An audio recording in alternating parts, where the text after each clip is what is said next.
ರಾಜ್ಯದಲ್ಲಿ ಜೋರಾಯಿತು by election ಸಮರ.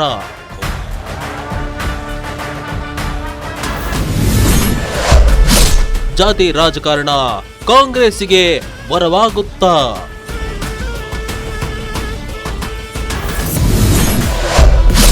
Congress ಭದ್ರಕೋಟೆಯಲ್ಲಿ BJP ಅಹಿಂದದಾಳ.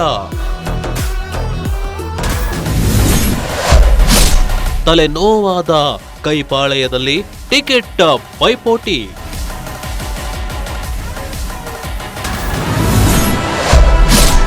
ಇಬ್ಬರ ಜಗಳದಲ್ಲಿ ಯಾರಿಗೆ ಲಾಭ?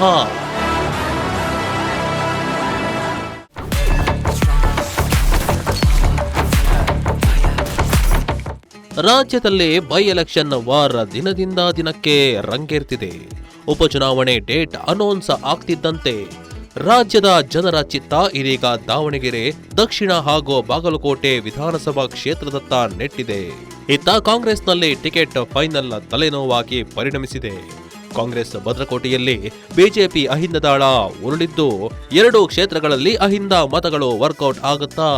ಈ ಬಾರಿ ಕಾಂಗ್ರೆಸ್ಗೆ ಗೆಲುವಾಗುತ್ತಾ? ಬಿಜೆಪಿ ತಂತ್ರ ಕೈಗೆ ಉರುಳಾಗುತ್ತಾ?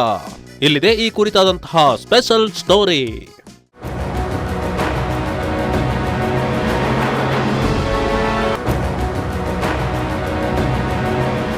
ರಾಜಕಾರಣದಲ್ಲಿ ಉಪಚುನಾವಣೆಯ ಬಿಸಿ ಕಾವು ದಿನದಿಂದ ದಿನಕ್ಕೆ ತಲೆನೋವಾಗಿ ಪರಿಣಮಿಸುತ್ತಿದೆ.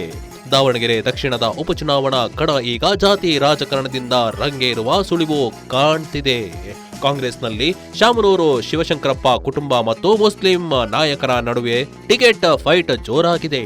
ಇದೇ ಸಮಯವನ್ನ ಸರಿಯಾಗಿ ಬಳಸಿಕೊಂಡಿರುವ ಬಿಜೆಪಿ ಕಾಂಗ್ರೆಸ್ನ ಭದ್ರಕೋಟೆಯಲ್ಲೇ ಅಹಿಂದ ದಾಳ ಉರುಳಿಸಿದೆ.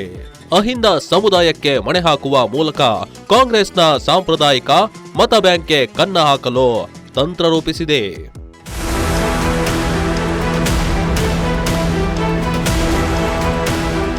ಇನ್ನು ದಿವಂಗತ ಎಚ್.ವೈ. ಮೇಟಿ ನಿಧನದ ನಂತರ ತೆರವಾಗಿದ್ದ ಬಾಗಲಕೋಟೆ ಕ್ಷೇತ್ರಕ್ಕೆ ಉಪಚುನಾವಣೆ ಎದುರಾಗಿತ್ತು.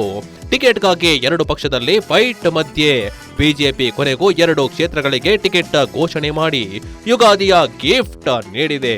ಈಗಾಗಲೇ ಬಿಜೆಪಿ ಕಾರ್ಯಕರ್ತರು ಗ್ರೌಂಡ್ ಲೆವೆಲ್ ಪ್ರಚಾರದಲ್ಲಿ ಬ್ಯುಸಿಯಾಗಿದ್ದಾರೆ. ಆದರೆ ಇತ್ತ ಕೈಪಾಳ್ಯದಲ್ಲಿ ಟಿಕೆಟ್ ಗೊಂದಲ ಇನ್ನೂ ಬಗೆಹರಿದಿಲ್ಲ. ದಾವಣಗೆರೆ ದಕ್ಷಿಣ ಕ್ಷೇತ್ರದ ಟಿಕೆಟ್ ಹಂಚಿಕೆ ವಿಚಾರ ಕಾಂಗ್ರೆಸ್ಗೆ ಸವಾಲಿನ ಕೆಲಸವಾಗಿ ಮಾರ್ಪಟ್ಟಿದೆ. ಶಾಮನೂರು ಶಿವಶಂಕರಪ್ಪ ನಿಧನದಿಂದ ತೆರವಾದ ಕ್ಷೇತ್ರದಲ್ಲಿ ಕಾಂಗ್ರೆಸ್ ಟಿಕೆಟ್ಗಾಗಿ ಮುಸ್ಲಿಂ ಸಮುದಾಯ ಪಟ್ಟು ಹಿಡಿದಿದೆ. ಮತ್ತೊಂದೆಡೆ ತಮ್ಮ ಕುಟುಂಬಕ್ಕೆ ಮರಳಿ ಟಿಕೆಟ್ ಸಿಗಬೇಕೆಂಬ ಆಗ್ರಹವನ್ನ ಶಾಮನೂರು ಕುಟುಂಬ ವ್ಯಕ್ತಪಡಿಸಿದ್ದಾರೆ. ಈ ನಡುವೆ ಅಖಾಡಕ್ಕೆ ಹೊಸ ಮುಖದ ಪ್ರವೇಶವೂ ಆಗಿದೆ. ಎಐಸಿಸಿ ಯುವ ಘಟಕದ ಕಾರ್ಯದರ್ಶಿ, ಜಿಲ್ಲೆಯ ಮುಸ್ಲಿಂ ಸಮಾಜದ ಪ್ರಭಾವಿ ಮುಖಂಡ ಸೈಯದ್ ಸೈಫುಲ್ಲಾ ಪುತ್ರ ಮೊಹಮ್ಮದ್ ಖಲೀದ್ ಕೂಡ ಟಿಕೆಟ್ ಆಕಾಂಕ್ಷಿಯಾಗಿದ್ದಾರೆ. ಬೃಹತ್ ಇಫ್ತಿಯಾರ್ ಕೂಟ ಆಯೋಜನೆ ಮಾಡಿ ಟಿಕೆಟ್ಗೆ ಬೇಡಿಕೆ ಇಟ್ಟಿದ್ದಾರೆ. ಈ ಕಾರ್ಯಕ್ರಮಕ್ಕೆ ಮತ್ತೋರ್ವ ಆಕಾಂಕ್ಷಿ ಹಾಗೂ ಸಚಿವ ಎಸ್ ಮಲ್ಲಿಕಾರ್ಜುನ್ ರವರ ಪುತ್ರ ಸಮರ್ಥ ಶಾಮನೂರು ಕೂಡ ಹಾಜರಾಗಿದ್ದರು. ಭಾರಿ ಕುತೂಹಲ ಕೂಡ ಮೂಡಿಸಿದೆ.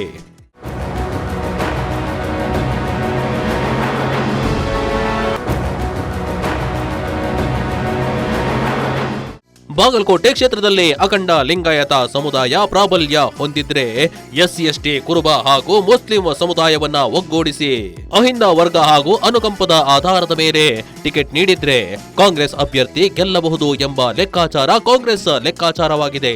ದಿವಂಗತ ಮೇಟಿ ಮಕ್ಕಳಲ್ಲಿ ಒಬ್ಬರಿಗೆ ಟಿಕೆಟ್ ನೀಡಲು ತಯಾರಿದ್ದಾರೆ. ಆದರೆ ಮೇಟಿಯವರ ಮಕ್ಕಳಲ್ಲಿ ಟಿಕೆಟ್ ಗೊಂದಲ ಜೋರಾಗಿದೆ. ಮೇಟಿ ಅವರ ಕಿರಿಯ ಪುತ್ರಿ ಮಹಾದೇವಿ ಟಿಕೆಟ್ ನೀಡದಿದ್ರೆ ಬಂಡಾಯ ಅಭ್ಯರ್ಥಿಯಾಗುವ ಹೇಳಿಕೆ ನೀಡಿದ್ದರು. ಇದು ಕೈ ನಾಯಕರ ತಲೆನೋವಿಗೆ ಕಾರಣವಾಗಿದೆ. ಹೈಕಮಾಂಡ್ ಯಾರಿಗೆ ಟಿಕೆಟ್ ಕೊಟ್ಟರು ಆ ಅಭ್ಯರ್ಥಿಗಳನ್ನ ಗೆಲ್ಲಿಸಿಕೊಂಡು ಬರ್ತೀವಿ ಅಂತ ಕಾಂಗ್ರೆಸ್ ಮುಖಂಡರು ಆಶ್ವಾಸನೆ ವ್ಯಕ್ತಪಡಿಸಿದ್ದಾರೆ.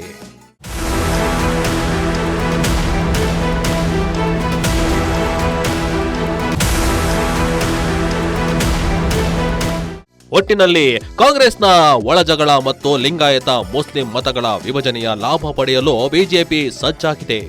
ಬಿಜೆಪಿಯ ಈ ಅಹಿಂದ ತಂತ್ರಕ್ಕೆ ಮತದಾರರು ಯಾವ ರೀತಿ ಪ್ರತಿಕ್ರಿಯಿಸುತ್ತಾರೆ? ಶಾಮನೂರು ಕೋಟೆ ಉಳಿಯುತ್ತದೆಯೇ ಅಥವಾ ಅಹಿಂದ ಅಲೆಗೆ ಉರುಳುತ್ತದೆಯೇ ಎಂಬುದನ್ನ ಕಾದು ನೋಡಬೇಕಿದೆ.